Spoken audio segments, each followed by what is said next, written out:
ನಮಸ್ಕಾರ ಎಲ್ಲರಿಗೂ. ಉತ್ತರ ಪ್ರದೇಶದಲ್ಲಿ ಒಬ್ಬ ರಾಜ ಇರ್ತಾನೆ. ಭಾಳ ಹಿಂದಿನ ಕಾಲದಲ್ಲಿ ಅವನಿಗೆ ತಾನು ಚಿರಂಜೀವಿಯಾಗಿರಬೇಕು, ಬಹಳ ದೀರ್ಘಾಯುಷ್ಯವನ್ನು ಕೇಳಲಿಕ್ಕೆ, ದೀರ್ಘಾಯುಷ್ಯವನ್ನು ಪಡೆದು ನಾನು ಬದುಕಬೇಕು, ಬಾಳಬೇಕು, ಇಡೀ ಪ್ರಪಂಚದಲ್ಲಿರ್ತಕ್ಕಂಥ ಎಲ್ಲ ಸುಖವನ್ನು ನಾನು ಅನುಭವಿಸಬೇಕು ಅಂತಕ್ಕಂಥ ಒಂದು ಚಿಂತೆ ಬರುತ್ತೆ. ಅವನು ಕೆಲ ಋಷಿಮುನಿಗಳ ಹತ್ರ ಹೋಗಿ, ದೊಡ್ಡ ಅನುಭವ ಇರ್ತಕ್ಕಂಥವ್ರನ್ನ ಹೋಗಿ ಕೇಳ್ತಾನೆ, ಜ್ಯೋತಿಷಿಗಳನ್ನು ಅವ್ರನ್ನೆಲ್ಲ ಕೇಳ್ತಾನೆ. ಅವ್ರು ಹೇಳ್ತಾರೆ, ಇಲ್ಲ, ಅದ್ರ ಬಗ್ಗೆ ನಮಗೇನು ಅಷ್ಟು ಮಾಹಿತಿ ಇಲ್ಲ. ಇಲ್ಲೇ ಒಂದು ಉತ್ತರಾಖಂಡದ ಒಂದು ಅರಣ್ಯ ಪ್ರದೇಶದಲ್ಲಿ ಒಬ್ಬ ಋಷಿಮುನಿಗಳಿದ್ದಾರೆ. ಅವರಿಗೆ ಈಗ 300 ವರ್ಷಗಳಾಗಿವೆ, ಸತತವಾಗಿ ಜೀವನ ಮಾಡ್ತಾ ಇದ್ದಾರೆ. ಅವ್ರನ್ನ ಹೋಗಿ ಕೇಳಿದ್ನಪ್ಪ ಅಂದ್ರೆ ನಿಮ್ಮ ಸಲಹೆಗೆ ಉತ್ತರ ಸಿಗಬಹುದು ಅಂತಕ್ಕಂಥ, ನಿಮ್ಮ ಪ್ರಶ್ನೆಗೆ ಉತ್ತರ ಸಿಗಬಹುದು ಅಂತಕ್ಕಂಥ ಮಾತನ್ನು ಹೇಳ್ತಾರೆ. ಅವನು ಅವರನ್ನು ಹುಡುಕಿಕೊಂಡು ಕುದುರೆಯನ್ನೇರಿ ಆ ಅರಣ್ಯ ಪ್ರದೇಶದಲ್ಲಿ ಹೋಗಿ, ಆ ದಟ್ಟವಾದ ಅರಣ್ಯದಲ್ಲಿ ಅವರ ಒಂದು ಆಶ್ರಮದಲ್ಲಿ ಆ ಋಷಿಮುನಿಗಳನ್ನು ಹೋಗಿ ಕಂಡು ಭೇಟಿಯಾಗಿ, ಗುರುಗಳೇ ನಮಸ್ಕಾರ, ಹೇಗಿದ್ದೀರಾ? ನಾನು ಚಿರಂಜೀವಿಯಾಗಿರಬೇಕು, ದೀರ್ಘಾಯುವಾಗಿರಬೇಕು, ದಯವಿಟ್ಟು ನನಗೆ ಅದಕ್ಕೆ ಏನು ಮಾಡಬೇಕು, ಅದಕ್ಕೆ ಸಲಹೆ ಕೊಡಿ ಅಂತ ಕೇಳ್ತಾನೆ. ಅವ್ರು ಹೇಳ್ತಾರೆ, ಇಲ್ಲೇ 100 ಗಾವದ ದೂರದಲ್ಲಿ, 100 ಹೆಜ್ಜೆ ಅಥವಾ 100 ಗಾವದ ದೂರದಲ್ಲಿ ಒಂದು ಸರೋವರ ಇದೆ. ಆ ಸರೋವರದಲ್ಲಿರ್ತಕ್ಕಂಥ ಒಂದು ಬೊಗಸೆ ನೀರನ್ನು ಕುಡಿದು ಬಿಡು, ನೀನು ದೀರ್ಘಾಯುಷ್ಯವಾಗಿರ್ತೀಯ ಅಂತ ಹೇಳ್ತಾರೆ. ಓಕೆ, ನಮಸ್ಕಾರ ಗುರುಗಳೇ ಅಂತಂದು ಹೇಳಿ ಅವನು ಮುಂದೆ ಹೋಗ್ತಾನೆ. 100 ಗಾವದ ಹೋಗಿ ಆ ಸರೋವರದಲ್ಲಿ ನೋಡ್ತಾನೆ. ಕೊಳೆತು ಹೋಗಿರ್ತಕ್ಕಂಥ ನೀರು, ಆ ಮೊಸಳೆಗಳು ಅದರಲ್ಲಿ ಮುದಿಯಾಗಿ 300-400 ವರ್ಷಗಟ್ಟಲೆ ಬಿದ್ದು ಮುದಿ ಮೊಸಳೆಗಳು, ಮೀನುಗಳು ಅವೆಲ್ಲ ಆ ನೀರಲ್ಲಿ ಕೊಳೆತು ನಾರ್ತಾ ಇರ್ತವೆ. ಬಿಕಾಸ್ ಅವು ಅದನ್ನೇ ಬೇಡಿಕೊಂಡು ಆ ಸರೋವರದ ನೀರನ್ನು ಕುಡಿದು ಆ ಗತಿ ಬಂದಿರುತ್ತೆ ಅವಕ್ಕೆ. ಇವನು ಹೋಗಿ ನೋಡ್ತಾನೆ, ಇಂಥ ನೀರನ್ನು ನಾವು ಕುಡಿಬೇಕಾ? ಅವರ ಆ ಚಿತ್ರಹಿಂಸೆಯನ್ನು ನೋಡಿ ಅವನು ವಾಪಸ್ ಬಂದುಬಿಡ್ತಾನೆ. ಗುರುಗಳೇ, ಏನದು, ಎಂಥ ವಿಚಿತ್ರವಾಗಿರ್ತಕ್ಕಂಥ ಸನ್ನಿವೇಶವನ್ನು ನೋಡಿ ಬಂದೆ. ಅದರಲ್ಲಿ ಒಂದು ಬೊಗಸೆ ಅಲ್ಲ, ಒಂದು ಹನಿ ಸಹಿತ ನೀರನ್ನು ಕುಡಿಲಿಕ್ಕೆ ಸಾಧ್ಯ ಇಲ್ಲ. ನನಗೆ ಬೇಡ, ಇದು ಬೇಡ. ನಾನು ಚಿರಯುವಕನಾಗಿರಬೇಕು, ದಯವಿಟ್ಟು ಚಿರಯುವಕನಾಗಿರುವಂತೆ, ಎಷ್ಟು ವರ್ಷ ಆದರೂ ಚಿರಯುವಕನಾಗಿರುವಂತೆ ನನಗೆ ಅನುಗ್ರಹಿಸು ಅಂತ ಹೇಳ್ತಾನೆ.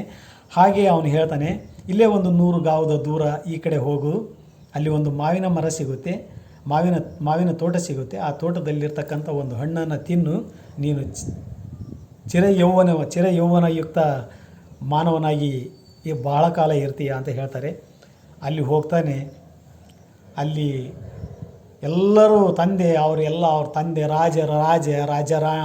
ರಾಜನ ಮಗ, ಅವರೆಲ್ಲ 5-6 ತಲೆಮಾರಿನಷ್ಟು ವ್ಯಕ್ತಿಗಳು, ರಾಜರ ಮಕ್ಕಳು, ರಾಜಕುಮಾರರು, ಅವರೆಲ್ಲ ಕತ್ತಿ ವರಸೆಯಲ್ಲಿ ಹೊಡೆದಾಡ್ತಾ ಇರ್ತಾರೆ. ನಮ್ಮಪ್ಪ ಇನ್ನೂ ಸಾಯ್ವಲ್ಲ, ನಮ್ಮಪ್ಪ ಇನ್ನೂ ಬರೀ ಯುವಕನಾಗಿರ್ತಾನೆ, ಈತ ಯಾವಾಗ ಇದಾಗಬೇಕು, ಈತ ಯಾವಾಗ ಸಾಯಬೇಕು, ನಮಗೆ ಯಾವಾಗ ಅಧಿಕಾರ ಕೊಡಬೇಕು ಅಂತಂದು ಹೇಳಿ ಅವರು ಒಬ್ರಿಗೊಬ್ಬರು ಹೊಡೆದಾಡ್ತಾ ಇರ್ತಾರೆ. ಇವನು ಹೋಗಿ ಕ್ಷಣಕಾಲ ನಿಂತು ದಂಗಾಗಿ ನೋಡ್ತಾನೆ. ಅಬ್ಬಾ, ಏನಿದು ಜೀವನ, ನಾನೇನಾದರೂ ಇದನ್ನೇ ಕೇಳಿಬಿಟ್ನಪ್ಪ ಅಂದ್ರೆ ನನಗೂ ಇದೇ ಪರಿಸ್ಥಿತಿ ಬಂದುಬಿಡುತ್ತೆ. ದಯವಿಟ್ಟು ದೇವರು ಕೊಟ್ಟಿರ್ತಕ್ಕಂಥ ಆಯುಷ್ಯದಲ್ಲೇ ಅದ್ಭುತವಾಗಿರ್ತಕ್ಕಂಥ ಜೀವನವನ್ನು ನಾನು ಕಳಿಬೋದು. ಇವೆಲ್ಲ ಕ್ಷಣಿಕ ಸುಖಕ್ಕೋಸ್ಕರ ಹೋಗಿ, ಅದೇನೋ ಹಿಂದಿನ ಕಾಲದಲ್ಲಿ ಹೇಳ್ತಾರಲ್ಲ, ಆ ಗಾದೆ ನೆನಪಾಗುತ್ತೆ ಅವನಿಗೆ. ಅದಕ್ಕೆ ಅದು ಚಿರಯುವನೂ ಬೇಡ, ಚಿರಂಜೀವಿಯೂ ಬೇಡ. ಇದ್ದ 100 ವರ್ಷಗಳಲ್ಲಿ ಅದನ್ನೇ ಸುಖವಾಗಿ ಅನುಭವಿಸಿ ಸತ್ತರೆ ಸಾಕು ಅಂತಂದೇಳಿ ಮರಳಿ ರಾಜ್ಯಕ್ಕೆ ಬರ್ತಾನೆ. ಸುಖವಾಗಿರ್ತಕ್ಕಂಥ ರಾಜ್ಯಭಾರ ಮಾಡ್ತಾನೆ. 1-2-3 ರಾಣಿಯರನ್ನ ರಾಜ್ಯದಲ್ಲಿ ಇಟ್ಕೊಂಡು ಭಾಳ ಅದ್ಭುತವಾಗಿರ್ತಕ್ಕಂಥ ಜೀವನವನ್ನು ಮಾಡ್ತಾನೆ.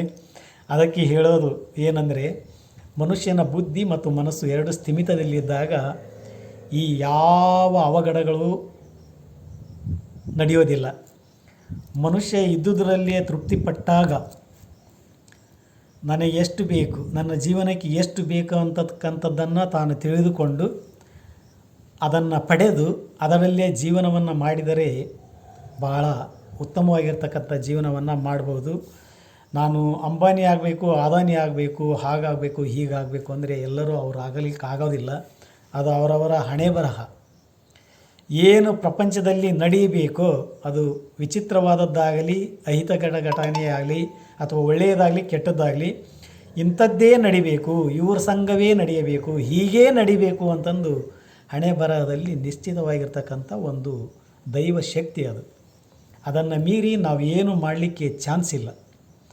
ಅದಕ್ಕಾಗಿ ಈ ಯುವ ಜನತೆಯಲ್ಲಿ ಹಾಗೂ ತಿಳಿದವರಲ್ಲಿ ತಿಳಿಯದವರಲ್ಲಿ ಕೇಳಿಕೊಳ್ಳುವುದೇನೆಂದರೆ, ದಯವಿಟ್ಟು ಇದ್ದುದರಲ್ಲಿಯೇ ಸುಂದರವಾಗಿರ್ತಕ್ಕಂಥ ಜೀವನವನ್ನು ಸವಿದು 4 ಜನರಿಗೆ ಒಳ್ಳೆಯವರಾಗಿ ಜೀವನವನ್ನು ಮುನ್ನಡೆಸಿದರೆ ಅದೇ ನನಗೆ ಸ್ವರ್ಗ ಸುಖ. Thank you so much. ಎಲ್ಲರಿಗೂ ಧನ್ಯವಾದಗಳು ಕೇಳಿದ್ದಕ್ಕೆ. ನಮಸ್ಕಾರ.